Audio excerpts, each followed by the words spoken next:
Welcome to Sharing the Mddl, where we're covering perfectionists, overachievers, and anyone in the middle of a struggle come together to learn to embrace the messy middles of life. I'm Lacey, your fellow middler and guide, whose claim to fame this week is being proud to have realized that Valentine's Day is coming up, and I have already ordered my Valentines for my kids. Mini episodes are a chance for me to chat directly with you to talk about some of the different things going on with the middle. We'll start off with an essay from the middle, go into some advice from the middle, and then end with my Lacey loves. I just think that we're friends chatting. Let's jump in with our essay from the middle. Being too much. For a woman who thinks about the middle a lot, I certainly struggle with the concept of moderation. Maybe this is just another reason why I struggle with the middle. I have always been worried about being too much. Like lazy, there's another word associated with this for me, dramatic. I am always worried that I am being dramatic, questioning whether I am reacting the correct amount. I want to avoid being too much because that would make me dramatic. When you're dramatic, people can easily judge you, and that judgment is very scary. There are a few places where I am too much. I am too loud, I'm too emotional, and too big. Too loud. I've always been a talker. I want to just sit and chat with the interesting folks around me that I like. My mom has told me that she loves being with me because I am a talker. I fill a space. At the same time, when I get passionate, I get loud. As an excitable person, it doesn't take much for me to get passionate. I can't even tell you the number of times I've been told, Lace, we are at the same table or car or row or room. You don't need to yell. So my voice is valued and me filling this space is appreciated, but at the same time, I may fill that space more than desired. The people-pleasing perfectionist that I am, I never want to make people uncomfortable. This all leads to another part of being too loud I've always struggled with, sharing too much. If you've been along with me on this journey, you know that I'm always worrying that I have shared too much and overstayed my welcome with you. This also leads to being forceful with my opinions. It's an interesting dichotomy within me to know that my voice is valued, but to also worry that my voice isn't appreciated. I believe most women have had the moment where they've given a suggestion for it to be brushed off for another person, most likely a man, to say the same thing and get lauded for being brilliant. Speaking of things that happen to women, too emotional. With my toddler, we discussed how hard it is to have big feelings. The reality is I still struggle with all of my big feelings. Before having kids, I was very concerned that I would be a yeller and get angry with them often. Luckily, this has not come true, and I have been more patient with them than I ever thought I would be able. With my current health state, I am still constantly worrying about being too dramatic. I discussed this previously in my What Does Positivity Look Like in the Middle of a Struggle essay. Everyone has an idea on how I should be doing, what I should be doing, and what is wrong with me. But no one has my experience but me. I am probably being too dramatic about being too dramatic. I'm so meta. Most likely, it doesn't help that I have one of the most logical, even-keeled partners in the world, so all of my emotions look like I am a theater actress going for her big scene. I can explain all the logic about emotions and feelings, but it doesn't change my relationship to them. Just like being too loud, I have these opposing forces of being overly logical and overly feeling. They are often at odds within me. Too big. Physically, I am too big by our society standards. I've always been too big. Again, I was born at 10 pounds, 5 ounces, one of the many reasons why my mother is a saint. I've tried making myself smaller, and that never seems to work to address the problem. It's also an interesting juxtaposition of the other two topics in that this is the one that's the most obvious about me. Like literally, it's easy to see me, but the one that I pretend doesn't exist the most with other people. Going shopping with friends was always a torturous event because I knew I would be too big for the clothes in the stores that they wanted to go to.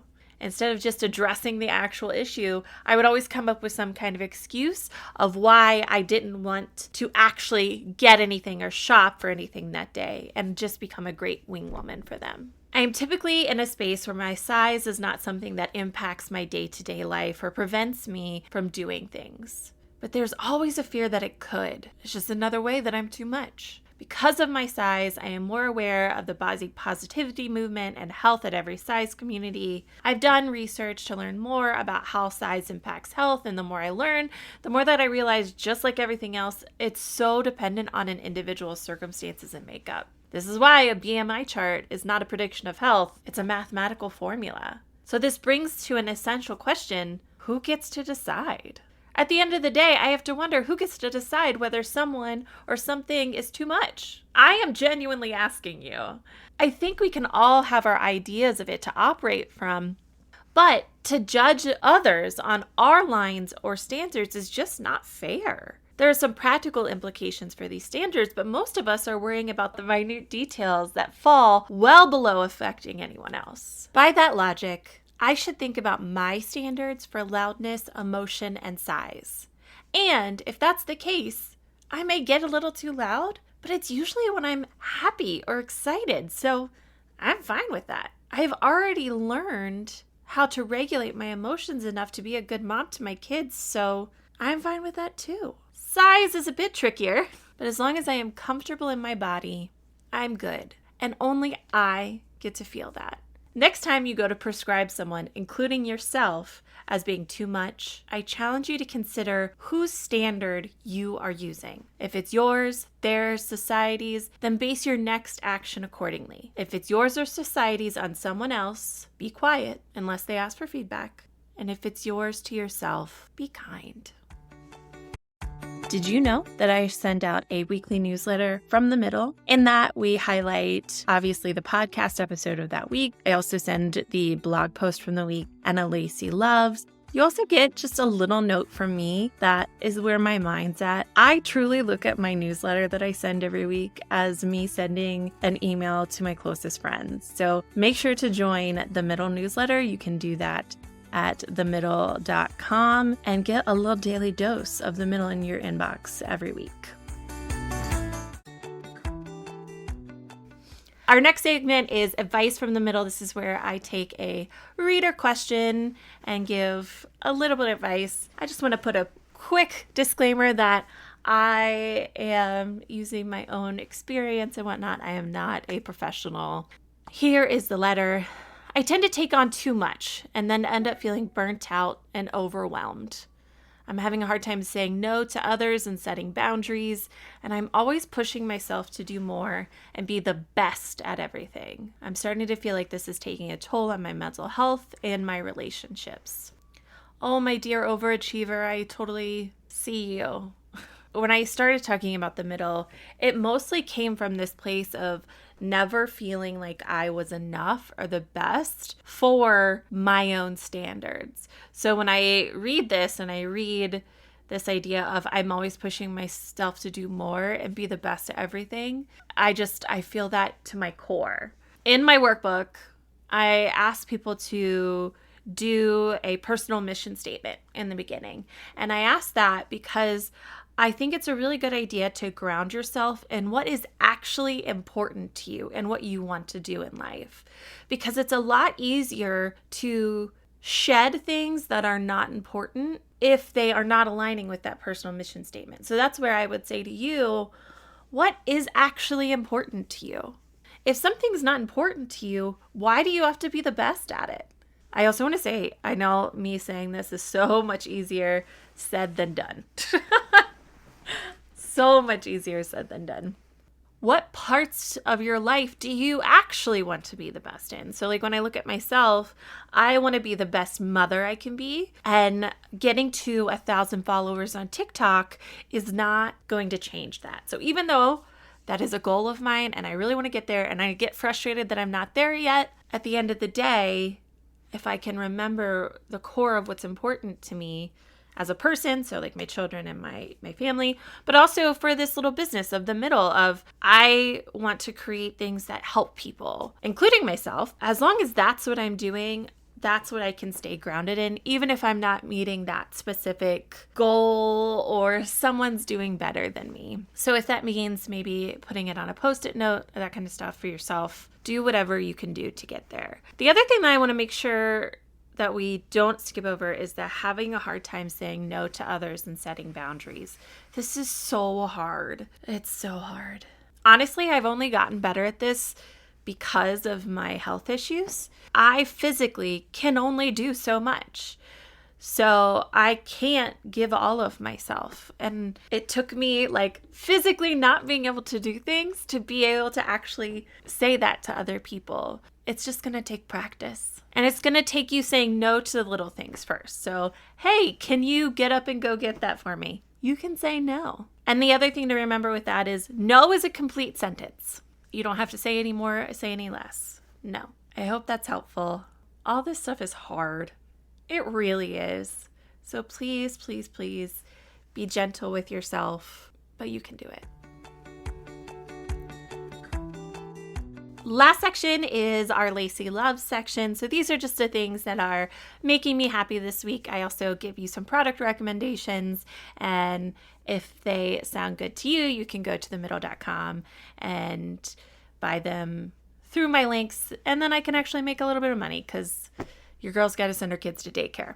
First and foremost, I want to talk about Traitors. I watched Traitors on Peacock, and I loved it. I am not usually a reality competition person. I do love my housewives. I know you guys, I've already told you that. But it is just really interesting of a show. I enjoyed it a lot. I also love Alan Cumming basically having the time of his life, just camping it up, which is fun. It's a really good show to watch on a Saturday afternoon while you're doing something else. Love Traitors. If you watch Traitors, I need someone to talk about it with. I don't have anyone, so tell me. Let me know. Seriously, email Lacey at themddl.com and we can talk about it, or DM me, whatever. Something else that I'm loving this week, and it's nothing groundbreaking, but Audible. I am a huge Audible fan. I do have a link to Audible that gets you 2 free audiobooks, is a monthly credit. The credits do end up being worth it. Indy.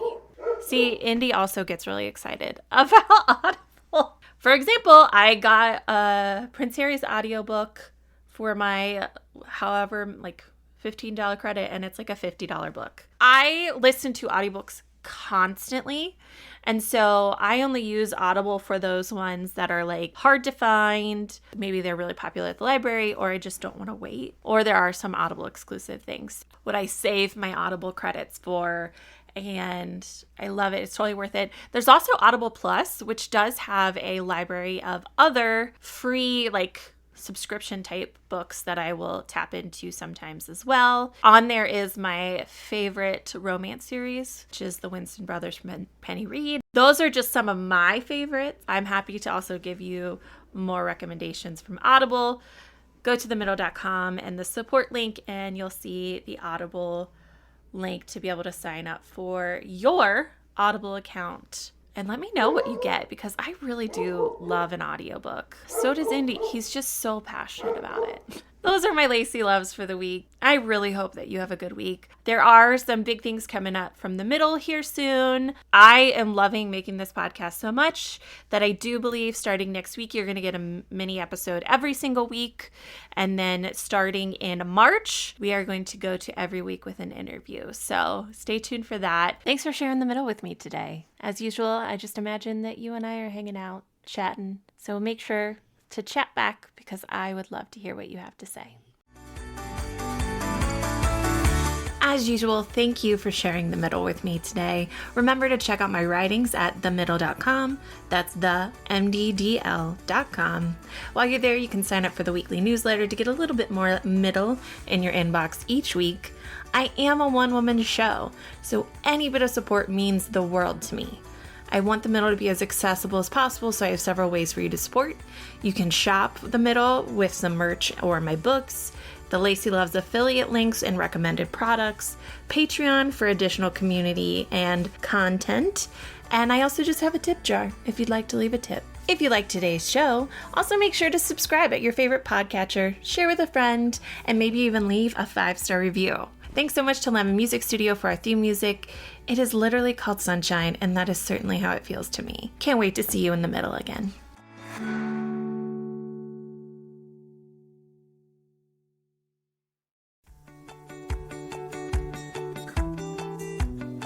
Thanks for sharing the middle with me. As always, I hope you've been able to see a little bit of yourself in the story we shared today.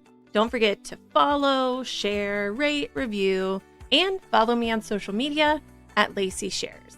You can always check out the Joyful Support Movement at joyfulsupportmovement.com and see all of the amazing goodness we have there, like No Shame in the Home Game, Pops of Joy, courses, resources, and of course, the Joyful Support Village. All right, now go out there and spread some joy.